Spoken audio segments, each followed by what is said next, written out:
Olá, caros ouvintes, caras ouvintes do Byte Furado. Estamos novamente aqui para gravarmos mais um episódio. Hoje, um episódio super especial. Empolgante. Chegamos ao episódio 100.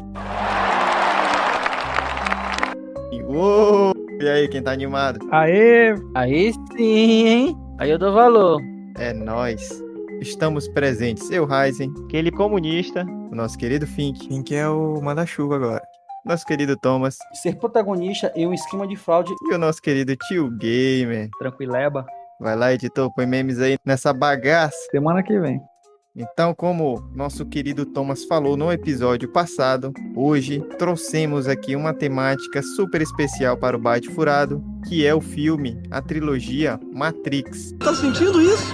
Ô, coisa boa!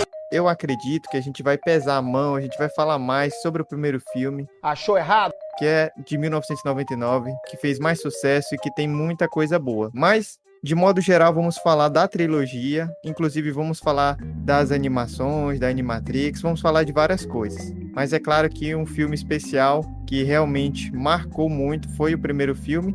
Antes de começarmos propriamente esse episódio, quero pedir para vocês que nos sigam lá nas redes sociais, também que possam estar compartilhando o nosso episódio com um amigo, com uma amiga. E se você tiver dinheiros aí sobrando, você pode ir lá no PicPay e colaborar. Ninguém quer colaborar comigo. Com o Byte Furado, para que nós consigamos continuar mais tempo no ar, produzindo aqui essas nerdices, geekices e outras coisas mais. Lá no PicPay você pode doar R$2, R$5 ou R$10, então você pode estar participando do nosso grupo do WhatsApp, conhecendo melhor os integrantes do Byte Furado e outros colegas que nós temos lá. Então, pense aí em estar colaborando com o Byte Furado. Para início de conversa, né? Eu acho que os ouvintes que estão aqui já devem ter assistido aí Matrix, a trilogia, ou pelo menos o primeiro filme. Então, vamos logo esclarecer que esse episódio ele vai conter muitos spoilers. Então, se por acaso você ainda não assistiu, por favor, pause o episódio, vá lá, assista Matrix e aí volte aqui para acompanhar a gente. Mas é claro, né? Um filme antigo, se você quiser só conhecer melhor e pegar os spoilers, então, como diz aí o nosso colega Tominhas, receba, né? Receba. Então fica aí o alerta, com certeza o editor vai colocar o alerta de spoiler aí. Alerta de spoiler, alerta de spoiler, alerta de spoiler, alerta de spoiler.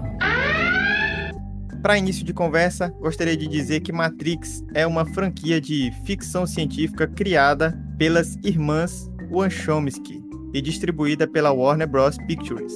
A série começou com o filme The Matrix, de 1999, aqui no Brasil só Matrix, e foi continuado com The Matrix Reloaded, de 2003, e The Matrix Revolutions, também de 2003, que interessante. Os filmes são protagonizados por Keanu Reeves, porque eu não gosto da ideia de não poder controlar a minha vida. Lawrence Fishburne, só posso lhe mostrar a porta.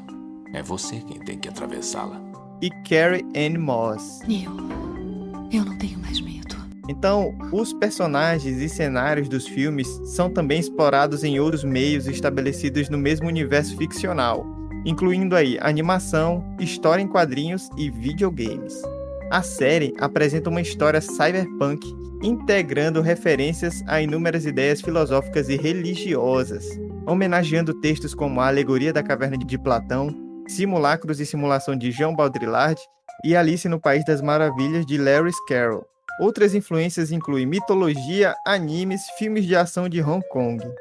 Já no primeiro filme, The Matrix, ou Matrix para os brasileiros, que é um filme de 99, como eu falei, acompanhamos um futuro distópico no qual a realidade, como percebida pela maioria dos humanos, é, na verdade, uma realidade simulada chamada Matrix, criada por máquinas sencientes para subjugar a população humana, enquanto o calor e a atividade elétrica dos corpos da humanidade são usados como fonte de energia. Eu dei uma olhada no IMDb e este filme conta com a nota 8.7, uma nota bastante alta, bem interessante. Aí é o primeiro filme, o mais aclamado. Mas e aí, baitinhos, qual a importância desse filme e dessa trilogia para o cinema? Lá em 99, vou falar do primeiro filme porque é o mais famoso. Todo mundo assistiu praticamente, mas quase ninguém entendeu. Quem dizia que entendeu, a gente ficava assim, será que tu entendeste mesmo? Porque a gente não ouvia falar de realidade virtual, de mundos virtuais como a gente ouve hoje, né? Então a galera ficou mesmo boiando, assim, não entendia muito por que tinha que espetar a cabeça com a conexão com o computador, né? A gente achava que tinha um mundo dentro do computador e como é que o agente Smith entrava nesse computador, a gente ficava nessa onda, né? Não imaginava que era uma rede que tinha a conexão dos humanos e a conexão dos robôs também. Depois que a gente assistia 2, 3 vezes que a gente entendia mais, aí todo mundo ia pra internet, né? Saber qual era a explicação de Matrix. Um ponto importante de se ressaltar aí sobre isso que o Tio Gamer tá falando é justamente que a gente não tinha tanto acesso às informações, né, quanto hoje nós temos, né, relacionadas às tecnologias em si. Eu acho que ele foi um marco revolucionário tanto na questão da criação de efeitos especiais para cinemas, né, incorporando aí vários tipos de efeitos especiais, e o tão conhecido tempo de bala, né, o time bullet. E assim, Matrix, ele tem um referencial muito, muito forte, né? Como foi falado de algumas culturas aí, diretrizes aí, principalmente fábulas, né? Tanto é que a gente é visível isso, né? Quando ele no começo do filme, ele já recebe ali, quando ele tá no computador, né? Ele é interessante o contexto, né? O Neo, né? Ele é um programador, faz programas ali, vende alguns programas por fora, né? Das empresas ali, faz essa parte aí de ser um hacker. Era algo não tão conhecido antigamente, né? Hoje em dia é bem mais. E quando ele tá lá no computador desligado, ele vê as telinhas, né? Se mexendo ali, né? Como se tivesse alguém conversando com ele. E o mais interessante disso tudo é que ele coloca lá para ele conseguir seguir, né? Que ele queria seguir o Morpheus. Ele já era um admirador do trabalho dele. Colocam lá que ele tinha que seguir o coelho branco, né? E quando a moça vai lá, um rapaz que ele tava vendendo o software, ela tem uma tatuagem de um coelho branco bem assim, perto do ombro, assim, aí ele lembrou da mensagem que ele tinha recebido no computador, e aí ele aceita ir lá pra festa, onde ele tem o primeiro contato ali com a Trinity, né? Também é outra figura interessante aí que aparece nesse universo. O coelho é a referência a Alice no País das Maravilhas, né? Porque aí depois ele conhece a Matrix e lá tudo é muito louco pra ele. Ele vai aprender como é que as coisas funcionam, quais são as regras. E o Morfeu confunde mais ainda, porque diz pra ele que ele pode tudo, que não tem regra, aí é uma loucura. Quem não entendia muito o filme, gostava das cenas de ação, né? Eles usavam uma câmera em cima de um trilho que fazia várias fotos, praticamente em 360. Então, em poucos segundos, a câmera captava várias imagens do ator, né, da atriz, e depois criava um videozinho que dava esse efeito aí do tempo de bala, né? No primeiro filme, o Neo desvia das balas, né? E no segundo, a Trinity dá um chute. Então, essa técnica aí depois foi utilizada em vários outros filmes, né? Até quando saturou os filmes de comédia e animação, começaram a usar também. Matrix realmente tem, assim, para mim, uma importância muito grande, ainda mais nos filmes de ação.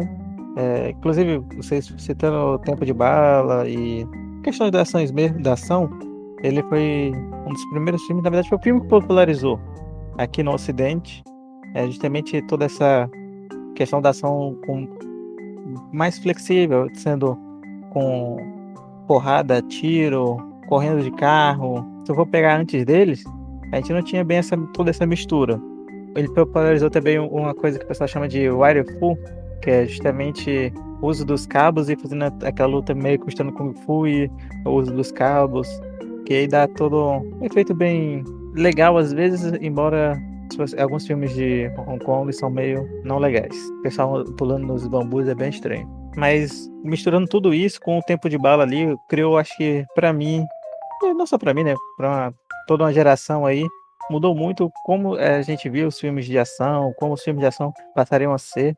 Tanto é que hoje em dia a gente nem percebe mais tanto essas questões da câmera lenta sendo usadas ali nesses momentos, toda essa questão da luta, se a gente for pegar o John Wick, por exemplo, o cara tá todo o tempo ali lutando e dando tiro e andando de carro. Então, tipo, hoje em dia é normal, mas naquele tempo, Matrix foi o que popularizou isso ali, deu sentido a tudo isso. Pulando dessa parte da ação, Matrix também eu acho que tem uma importância muito grande, falando assim de computadores, ele já vai falando muitas coisas sobre computadores ali, realidade virtual, bugs. Então, vai misturando muito ali sobre o que pra gente hoje é a nossa realidade na questão das informações, da rede, da internet. Embora a gente ainda não chegou no nível de realmente entrar nos computadores. Mas eu acho que isso dali já serviu ainda mais para popularizar e para dar destaque, para mostrar para as pessoas como isso seria importante no futuro. Pô, eu pensando que a gente estava dentro do computador agora, mas eu acho que vocês falaram coisas bem interessantes. Eu elenco aí a importância para o cinema deste filme nas reflexões que tem ali dentro, né, em que você tem uma mistura de religião, filosofia, mangá, kung fu, cyberpunk, ficção científica, a ação. E se a gente pensar em 99, a gente está num tempo em que filmes de ação eles estão no auge, né? Eles ainda vêm de um tempo, mas ainda é muito forte o filme de ação nesse tempo ainda, né? Então eu acho que ultimamente os filmes de ação têm caído um pouco, pelo menos é o que eu percebo, mas ali tá você conseguir misturar essas reflexões filosóficas, religiosas com ação, com esses efeitos especiais que marcaram uma época, né, que eram incríveis para aquele tempo. Então efeitos especiais ali que ninguém mais usava, que era muito difícil, e eles, como diz o Fink aí, popularizaram, né, porque já eram usados em outros filmes, mas não da forma que veio em Matrix, né? Então, como diz o Fink, essa mistura de tudo isso, essas cenas de ação, essa questão da reflexão, as roupas também, os óculos, os efeitos especiais, essa mistura realmente, eles fizeram a diferença e tornaram esse filme um filme que virou exemplo, que se tornou um filme a ser seguido, que os outros filmes olhavam para aquele filme como um exemplo de coisas bacanas que deram certo, né, que se popularizaram com o tempo. Então, se a gente pensar que em 99 Matrix levou inclusive o Oscar de melhor efeito especial, né, a gente vê qual é a importância desses efeitos especiais para aquele tempo, né, como o Fink está falando aí. Agora a gente vê os efeitos, a gente acha até em outros filmes aí, parece que é coisa comum, todos têm, mas naquele tempo era uma coisa muito incrível, né? Havia aqueles efeitos especiais, e quando a gente viu as primeiras imagens do filme, o Neo se desviando das balas, e eu era adolescente naquele tempo. Quando o filme chegou pra mim, eu já devia estar com uns... eu nem lembro quando eu assisti esse filme, mas claro que não assisti no lançamento, não tinha cinema lá na minha cidade, mas era uma coisa muito bacana, né? Muito incrível a gente olhar aquelas coisas assim, né? Era algo inédito pra gente, né? Com certeza. E aí a gente tem, já iniciando o filme, né, aquela coisa maravilhosa da Trinity lutando com os agentes, e uma das cenas que virou uma coisa muito icônica, muito impressionante. Tem um chute ali inspirado no Kung Fu, e já revela desde o começo que Matrix não tá pra brincadeira no efeito visual, né? Tem uma curiosidade muito interessante dessa parte inicial do filme. As irmãs Wachowski, né, quando elas tiveram a ideia do filme, eles pediram um orçamento para a Warner Bros. De 80 milhões de dólares, e a Warner Bros. Não quis, né, deu só 10 milhões de dólares para o orçamento desse filme. E o que as irmãs Wachowski fizeram? Pô, vamos pegar esses 10 milhões e gastar tudo nesse início aqui. Então eles gastaram uma grana pesada no início, fizeram esses efeitos especiais, esse chute da Trinity. E aí, quando eles voltaram lá para Warner Bros., mostraram para os produtores, falaram: olha aqui o que a gente tem, a gente gastou todo o dinheiro só nisso. E aí a Warner Bros. Decidiu aumentar o orçamento, e aí deu os 80 milhões para a construção do restante do filme, né? Então foi uma atitude arriscada, mas deu certo, né? E impressiona a todos aquele início, né? A Trinity lutando lá contra os agentes logo no início do filme. Então é muito bacana aquilo ali. E já mostra ali esses efeitos, né? Como vocês falaram, bullet time, né? O tempo da bala. Então, a gente tá num tempo, numa perspectiva, como se fosse ali na velocidade da bala, né? Então, é muito bacana e popularizou esse efeito, né? Para outros filmes, para outros vídeos. Então, eu acho que uma das coisas bem impressionantes também desse filme, principalmente o primeiro, né, que é o mais consagrado, mas que os outros também eu gostei, com certeza, porque quando a gente é fã, a gente começa a gostar, a gente vai e gosta de todos os filmes, mas principalmente esse primeiro filme, você vê as coreografias. Então, houve meses de treinamento para os atores e as atrizes fazerem aquelas coreografias. Eles tiveram treinos com coreógrafo chinês, e nossa, foi uma coisa ali para aquele tempo meio incomum, né, para um filme americano. As lutas são bem precisas, bem coreografadas. Então, isso ali mudou muita coisa, né? Foi bem feita, a coreografia muito perfeita, as lutas feitas pelos próprios atores ali. Então, uma coisa também a mais que trouxe para o cinema muita mudança. Eu acho que esse filme, ele traz realmente algumas mudanças incríveis, né? Então, basicamente, na mina visão, tem essas questões aí que a gente tem que levar em conta quando fala de Matrix, principalmente o primeiro filme. Só pegando esse gancho que o Dark Rising falou sobre a coreografia, né? O próprio Keanu Reeves fez, né, treinamento de Kung Fu mesmo para aprender e desenvolver a técnica e tudo mais, fazer tudo da forma correta, né? Então isso também mostra a competência dos atores, né? E a disponibilidade deles de entrarem literalmente no papel e fazer um trabalho bem feito como foi feito no Matrix, né? É verdade, Thomas, é verdade. E aí, vocês, baitinhos, o que vocês acham ali das roupas, dos óculos, que ficou bastante popular depois desse filme? Eu acho que a característica principal é marcar essa característica de agente, de perseguições, tudo isso ficou marcado, né? A coreografia ficou característica, né? Quando você vê eles, tanto é que até na própria forma de eles se vestirem, eles são bem excêntricos nesse sentido, né? Você olhar eles comparado dos outros que se vestem no mundo deles, né? Do mundo de Matrix, eles já se destacam justamente pela essa diferença, né? Nas vestimentas, na roupa. E é interessante também que como eles entravam na Matrix, né? A gente vê lá nos primeiros filmes, eles entrando através do telefone, né? Do fio de telefone e tudo mais. Então, é algo que, para quem é mais antigo aí, sabe que antigamente a internet funcionava assim, você tinha que ter um discador e aproveitava-se dos dados ali, da informação que era colocada nos telefones para fazer a navegação. Então, eles utilizavam isso também, né? Vários pontos que até recentemente eu nunca tinha prestado atenção, que depois de agora, vendo algumas análises, eu achei interessante também. Quando o Neo vai falar a primeira vez com o Oráculo oferece um cookie para ele, né? E o cookie nada mais, nada menos que um pequeno tipo de programa que é colocado ali no seu computador para que fique melhor de rodar o sistema, né? Errou! Então a gente vê muito isso nos alguns sites, né? De hoje em dia. Se você aceita ali receber os cookies, né? Então o Oráculo foi também fiel nesse ponto ali de oferecer para ele um cookie, né? Para ele comer ali no início. Ele tem a primeira conversa com o Neo. Logo que o Morpheus entra com o Neo para fazer um treinamento, ele diz logo, você vai precisar de armas, aí mostra várias. Então acho que a roupa tem relação com isso, né? Dá para encher de arma ali por dentro do casaco. Se chover, tá tudo protegido também. O miserável é um gênio! Então, até isso é bacana, né? Que eles vão trocando de armas, vão recarregando com os pentes que estão na roupa e é muito visual mesmo, é muito bacana. E a gente queria arranjar uma roupa dessa quando era criança, né?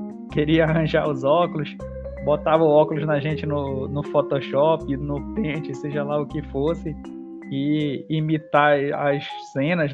A gente queria fazer o Neo desviando das balas, a gente queria fazer os golpes de Kung Fu, né? Fazer aqueles saltos que nunca cai, fica praticamente planando. Queria fazer tudo isso, né? A criança lá de 2000. Sem falar a luta, né? Querendo fazer as lutas de Kung Fu ali, aquela parte que eles lutam também, querendo fazer daquele mesmo jeito. Quem é que nunca botou a mão pra frente assim, fez assim com a mão pra chamar o outro, né?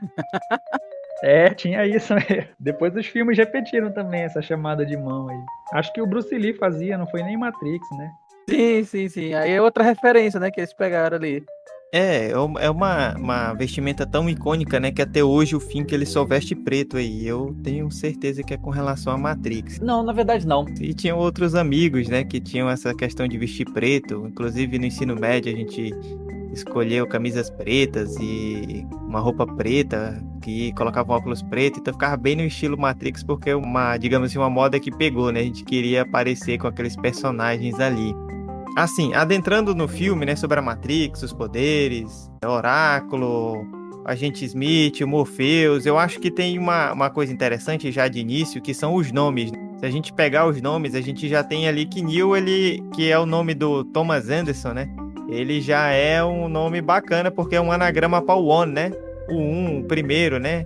Que tem uma significância ali, quer dizer o escolhido, né? O One. Então esse One, ele tem uma significância especial no idioma inglês, né? E ele já tem essa significância do escolhido.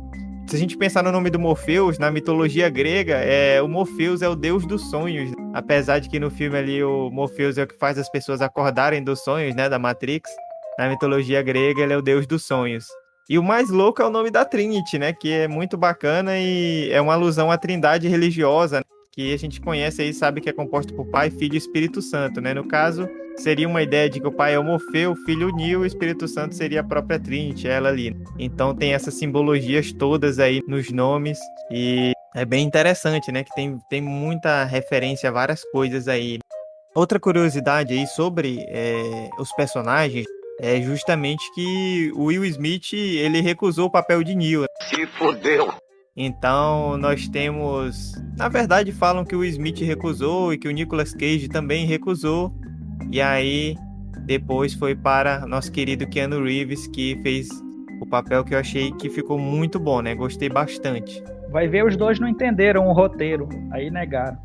Também, às vezes, é difícil saber quando é que o filme vai se tornar tão icônico e vai fazer tanto sucesso. Então, são escolhas, né? O Smith estava, parece que, gravando As Loucas Aventuras de James West. E, inclusive, a mulher dele, a Jada Smith, ela faz a Niobe, né, no Matrix Reloaded, que é o 2.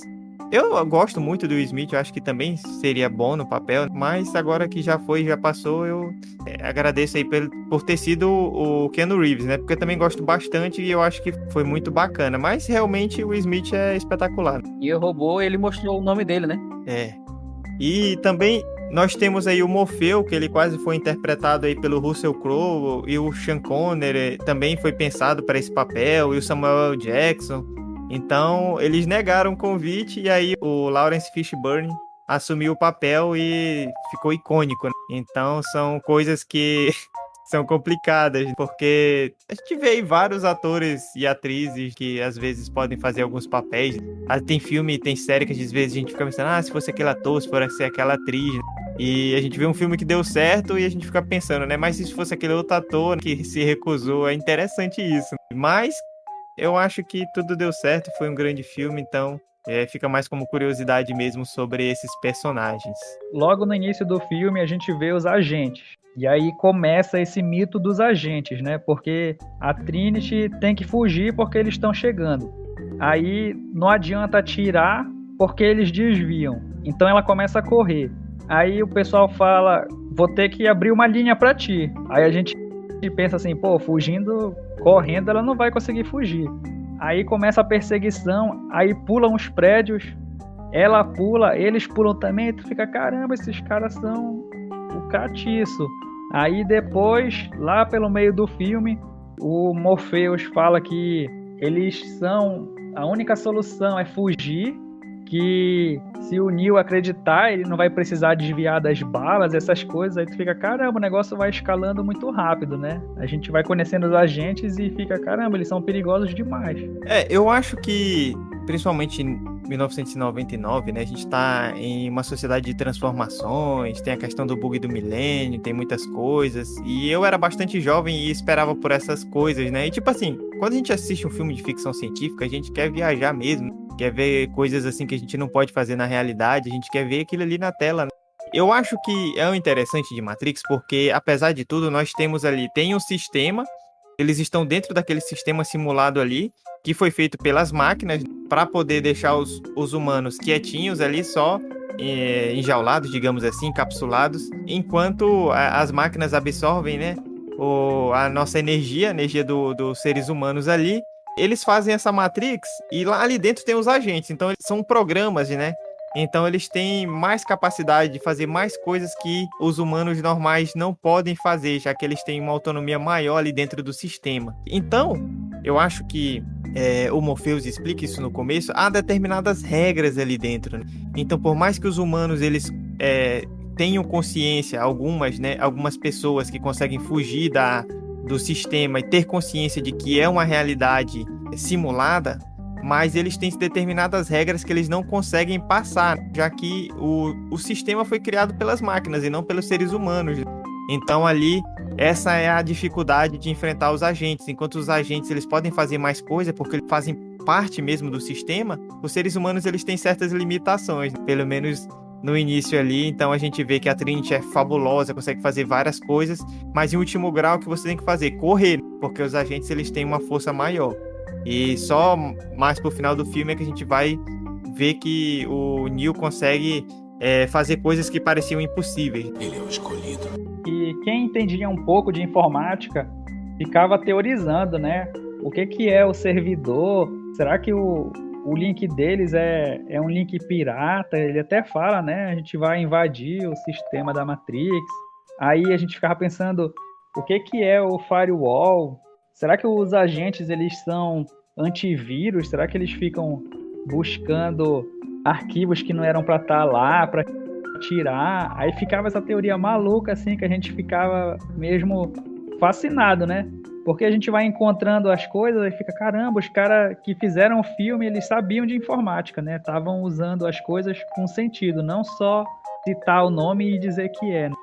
Então, tem algumas questões interessantes, e principalmente quando a gente pega o diálogo do Neo com o arquiteto, que revela algumas das coisas fundamentais para a gente entender Matrix.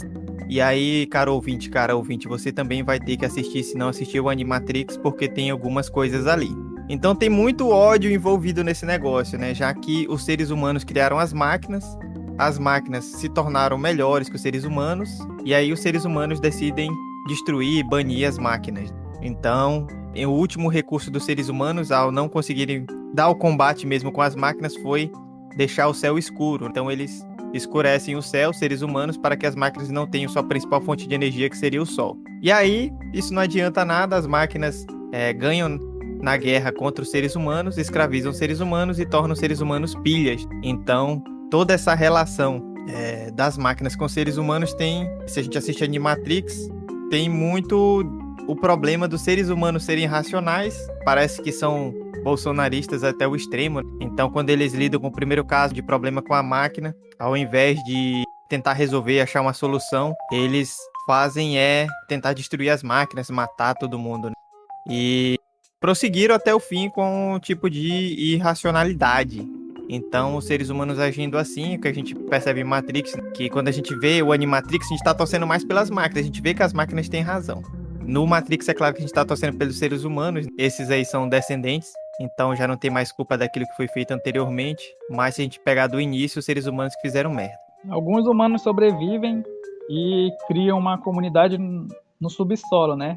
E de lá eles fazem uma resistência, se organizando, invadindo a Matrix para conseguir informação, criam uma espécie de exército, né? E vão sobrevivendo ali. Tio Gamer, eu só vejo um problema nessa linha de raciocínio, porque quando o Neo, ele conversa com o arquiteto fala que o Neo pode escolher a porta do lado direito para voltar ao centro da Matrix, deixar as informações dele para o sistema, para ele poder consertar e criar outra Matrix, e aí ele vai escolher alguns seres humanos para construir uma nova Zion. Ou seja, todas as Zions, elas têm essa premissa, elas são uma possibilidade que a Matrix deixa para os seres humanos reconstruírem novamente, né? Já era o sexto escolhido ali, já houve 6 Matrix e sempre o escolhido tem que fazer essa opção, por ajudar o sistema ali, deixar reconstruir Zion a partir das pessoas que ele vai escolher. Então, teoricamente, até Zion era meio que ficcional. Entendi. Olha aí, até hoje eu tô aprendendo sobre Matrix. Uma cena interessantíssima é do bug na Matrix, porque o Neo, ele vê um gato passando que para e continua. Aí depois ele decide olhar de novo e o gato repete o mesmo movimento. É uma cena interessantíssima. Hoje em dia eu já sei como fazer aquela cena lá, mas na época não, né? Eu achava que era efeitos especiais, computação. É uma cena que envelheceu bem, né? Ela continua muito enigmática. Significa que, além deles, mais alguém está mexendo nos códigos, né? Mais alguém está modificando as informações da Matrix e por isso algumas coisas não funcionam como deveriam. E aí Dark usa, né? Quando é uma coisa inesperada, eles falam lá que é o bug na Matrix. E aí a gente incorporou isso na nossa vida, né?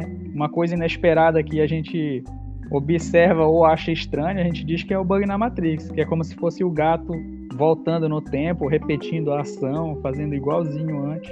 Esse é um ponto interessante que eu acho, porque tá falando de a gente incorporar coisas, e o próprio bug já é algo que a gente incorpora. Porque o primeiro bug foi realmente isso. Foi literalmente ali um inseto que entrou dentro do computador, dando uma pane ali, dando um travamento.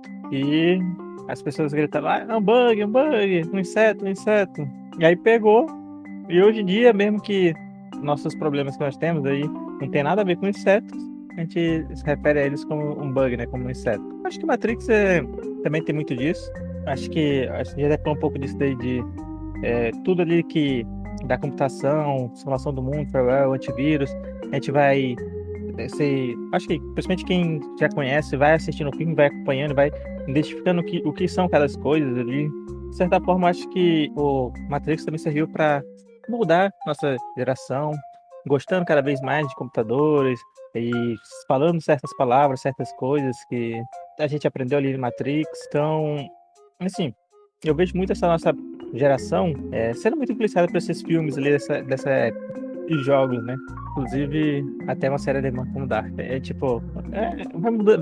criando essa mudança de gerações ao longo do tempo. Principalmente falando de efeitos visuais e efeitos especiais. E para mim sempre tem 2 filmes assim que são bem referência, que é justamente um deles Matrix, que a gente viu todas essas questões do bullet time, todos aqueles movimentos. Tem aquele momento do Neo vai sair voando, ele vai parar, que aí as fotos começam a ondular assim.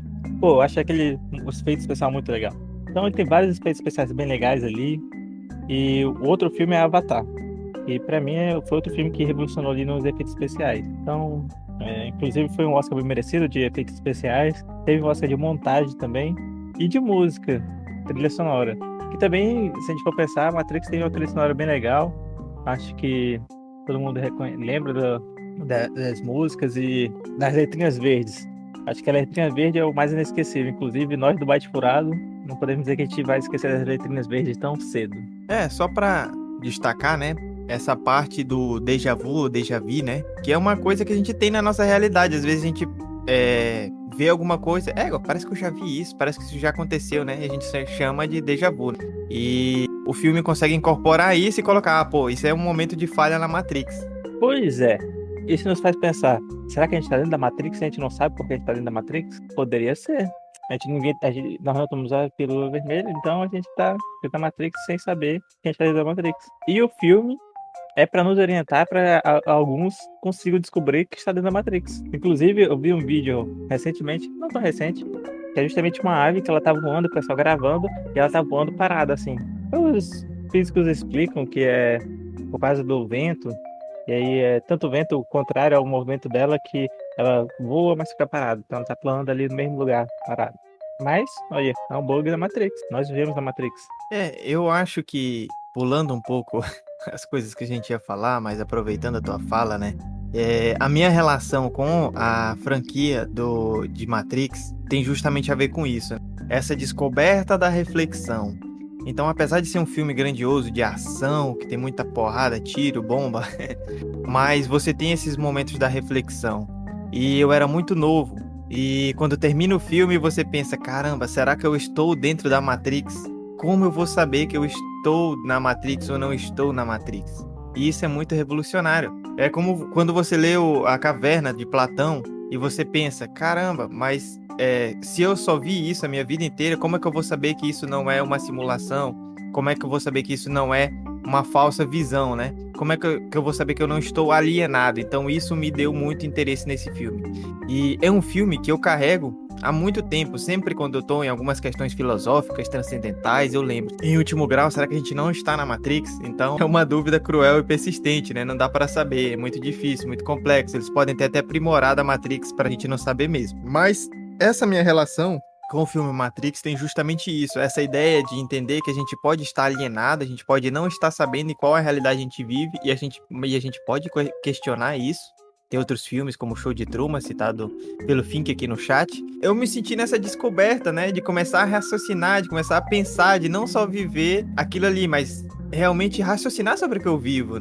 Porque a realidade, ela pode ser muito mais do que eu tô vendo aqui. A gente pode ter muito mais coisa do que aparece normalmente. A vida tem algo mais. Então, a partir desse filme, eu comecei a me questionar, a ter perspectivas extras. E às vezes a gente recebe da vida tudo como se fosse a verdade e pronto. Então a gente vai vivendo ali, se é verdade e pronto. A gente não se questiona das coisas.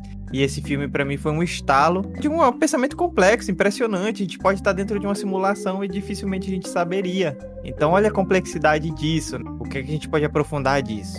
Então isso pra mim me marcou bastante na minha relação com essa franquia. E era um tempo que eu gostava muito de ação, então juntar essa reflexão foi sensacional. Sensacional, viu? Eu também acho que as reflexões são profundas. Tem aquele personagem, o Cypher, que ele quer voltar para esse mundo que a gente tá, né? Quer voltar para Matrix, porque ele quer sentir os prazeres, o gosto da carne, como ele mostra lá. Ele não liga se é verdadeiro ou não. E realmente, o Neo, quando ele é acordado e resgatado pelo Morpheus e a equipe dele, ele passa uns dias mal ali, né? Ele não acorda bacana e... Enfim, né? Eles falam que é a primeira vez que ele usa os olhos, né? Então arde, então dói, então é uma transição complicada. Depois, para você saber que não tem sol, que a alimentação é aquela sopa e as roupas são aquelas coisas quase feito trapo, né? Então, é uma reflexão assim de... É 100% bom, né? Acordar, faz sentido o Cypher querer continuar dormindo, né? Querer continuar do jeito que era. Então, também acho que todo o tempo o filme está te mostrando situações de reflexão, né? E não se encerra, né? Até hoje a gente acha assim super demais, né? Imaginar essas coisas. Concordei com vocês aí. E são coisas que trazem muitas reflexões. Mas para mim, eu acho que eu sempre levo ali, principalmente assistindo a Animatrix, um ponto que eu já falei aqui algumas vezes, e que é justamente o que tornará, né, as máquinas, essas IAs que estão se desenvolvendo, e Matrix ali como elas eram, diferentes dos humanos. Como serão os direitos delas, quais serão os deveres, como será tudo. Porque, de certa forma ali, com o tempo... E eu acho que a gente vê isso não só em Matrix, vê em outras coisas, como Detroit Become Human, Eu, Robô. Tem vários filmes assim que nos mostram que com um avanço suficiente as máquinas basicamente são cópias dos humanos, cópias até melhoradas, né? Muitas vezes. Então, o que vai tornar realmente diferente, quais serão os direitos delas e se elas terão direitos. E eu acho que em Matrix a gente vê muito disso, principalmente no Animatrix, que a ganância humana em cima disso, querer que as máquinas, essas máquinas que pensavam, que sentiam as coisas, fossem escravos, fossem propriedades. E de certa forma isso lembra como era com os negros. Eu acho que para mim sempre leva essa reflexão de essas máquinas, como é que será nossa sociedade com elas e como é que serão essas nossas interações entre elas. Será que no futuro, por exemplo, um casal poderá adotar uma máquina como se fosse o filho deles e criar eles como se fosse um filho ali realmente? E a inteligência artificial, aquele filme descer as lágrimas assim. Uma coisa que me marca bastante nesses filmes da Matrix é justamente essa brincadeira, né? Ali foi um período que eu estava começando a descobrir que você poderia, né, não somente usar o computador para fins de navegação na internet, ou digitar arquivos, ou fazer alguma coisa, mas foi um primeiro contato que eu tive com questão de jogos, né? E, assim, uma das coisas mais legais que eu sempre pensei é, cara, como seria um jogo disso aqui, né? E eu me lembro quando saiu, logo depois que saiu o primeiro filme, saiu o Enter the Matrix, né? Que é o jogo deles. Eu ficava tão apaixonado e fissurado para querer jogar aquele jogo, né? Mas infelizmente eu ainda nem tinha computador na época. E era algo bem interessante. Eu tinha visto alguns vídeos, né, de trailers dele, né? Naquele tempo a gente não tinha internet, a gente tinha que baixar os vídeos, né? Eu achava os vídeos com algum amigo, compartilhava, né? Que nossa internet era bem limitada em alguns locais. E eu vi muito isso, né? Essa parte de você estar ali enfrentando os agentes e tal, e lutando, foi algo bem marcante, né? Outro ponto interessante que a gente destaca é que teve algumas pessoas que realmente acreditaram que estavam presas, né? Tanto é que nós tivemos vários acontecimentos aí trágicos, né, relacionados a isso, né? Nós tivemos atentados aí de pessoas que acreditavam que realmente estavam ali, né? Mas eu acredito que ali era mais uma vontade que a pessoa já tinha e aproveitou o gatilho para extravasar isso, né? Foi algo também marcante nesse período de Matrix ali quando saiu, né? Daí chegamos no Byte Furado, porque a gente sempre gostou de falar de inteligência artificial, de coleta de dados pelo Google aí, principalmente, coleta dados de todo mundo.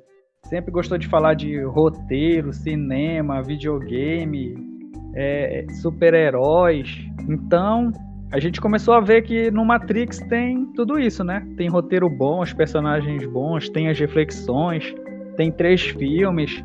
É uma franquia, uma saga da nossa época, que a gente era criança, e tem o saudosismo também. Aí, aos poucos, a gente foi trazendo pro Byte Furado, né? Foi trazendo as letras caindo, os números caindo, verdes. Depois tem o áudio no podcast lá no início, que é a primeira vez que o Neo entra na Matrix, faz aquele som louco lá. E aí, hoje, a gente usa toda essa alma do Matrix no Byte Furado, porque entende que várias coisas ali representam a gente, né? Das coisas que a gente gosta de falar, das coisas que a gente sempre está discutindo, envolvendo tudo, né? Cinema, games, quadrinhos, super-heróis, os roteiros, as notas dos filmes aí, coisa da nostalgia. Envolve tudo que a gente gosta e do jeito que a gente gosta, né? Reflexivamente. Então sempre a gente traz os temas aqui e sempre a gente está olhando por um olhar reflexivo, né?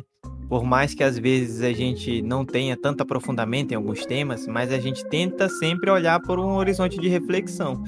Por um longo tempo, Matrix para mim foi o meu filme favorito, por um bom tempo. Era o filme que eu mais gostava, que eu realmente tinha um afeto grande. Depois a gente vão surgindo vários filmes, né? A gente vai assistindo, vai vendo outras coisas. E eu particularmente gosto de filmes com plot twist, ou com coisas que fazem eu refletir profundamente. Então, depois de um tempo, eu comecei a colocar como um dos meus favoritos o Clube da Luta. Mas tem vários outros filmes que fazem a gente refletir, pensar, que trazem surpresa, né? E Matrix, ele encampou, como o Tio Gamer fala, em muitas das coisas que a gente gosta, né? E ainda com essa reflexão. Então eu acho que por isso a gente gosta de trazer as letrinhas descendo e incorporar isso no Byte Furado, porque é uma das nossas referências mesmo. Então, caros ouvintes, caras ouvintes, né? A gente tem muita coisa para falar sobre esse filme. São 3 filmes, uma trilogia, ainda tem muita coisa que a gente poderia falar, mas a gente não gosta de fazer episódios tão longos, né? A gente preza por episódios mais curtos e a gente já falou bastante, então vamos caminhar aqui para as nossas conclusões. Como a gente já sabe, pelos rumores e pelas notícias, né? Primeiro vieram os rumores, depois as notícias e a confirmação de que nós teremos um 4º filme de Matrix, e os olhinhos brilharam aí de todo mundo. Todo mundo estava ansioso por realmente ter um 4º filme, ter mais um filme. Assim como outras séries e filmes, né, que terminarem, a gente quer uma sequência. Então a gente está muito animado. E para nós concluirmos o episódio de hoje, eu quero ouvir aí dos baitinhos qual é a expectativa, né, para esse novo filme. O que vem aí para frente, o que a gente pode esperar e o que vocês estão esperando aí desse 4º filme. O 4º filme aí, ele tem coisas interessantes, né? Traz muita especulação aí de grandes fãs da série, né? Com relação ao que vai acontecer, né? Agora que se fechou a trilogia, né? Mas o pessoal queria mais. Uma das grandes, eu posso dizer, rumores aí que está sendo um dos grandes rumores da internet é que esse 4º filme ele poderia trazer aí com a volta do Neo, né? Juntamente com a Trinity, seria um desfecho aí de que o próximo filme trataria a questão de eles estarem ali mesmo fora daquele sistema de Matrix, e Zion ali, tudo seria ainda um universo simulado. Então é algo que vai intrigar todos nós aí para saber o que vai acontecer nesse Matrix 4. As expectativas são grandes. Como nós já falamos, esse filme marcou aí uma geração grande, principalmente nós do Byte Furado.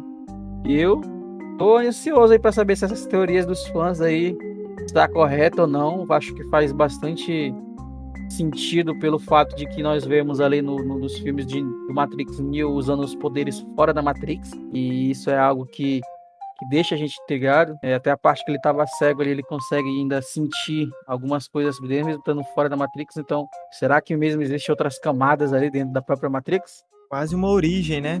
O sonho dentro do sonho. Então, faz sentido mesmo essa teoria, né? Ter várias camadas ali. Seria uma segurança a mais para as máquinas. Só que também vai aí para um aprofundamento que a gente não sabe mais o que é a realidade, o que não é, quais as histórias batem ou não batem, mas faz sentido, pode ser sim isso daí. Principalmente porque vai resgatar aí o Neo e a Trinity, né? Tem que alguma coisa acontecer. Ou então vamos dizer que ele é um ciborgue, que ele tem um olho biônico e detecta calor, alguma coisa assim, né?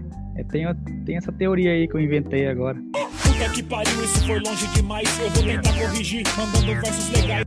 Aproveitando aí a onda de inventar teoria e depois que a gente assistir o filme, a gente vai voltar no episódio e falar, olha que tava certo, né? Vou inventar uma teoria também.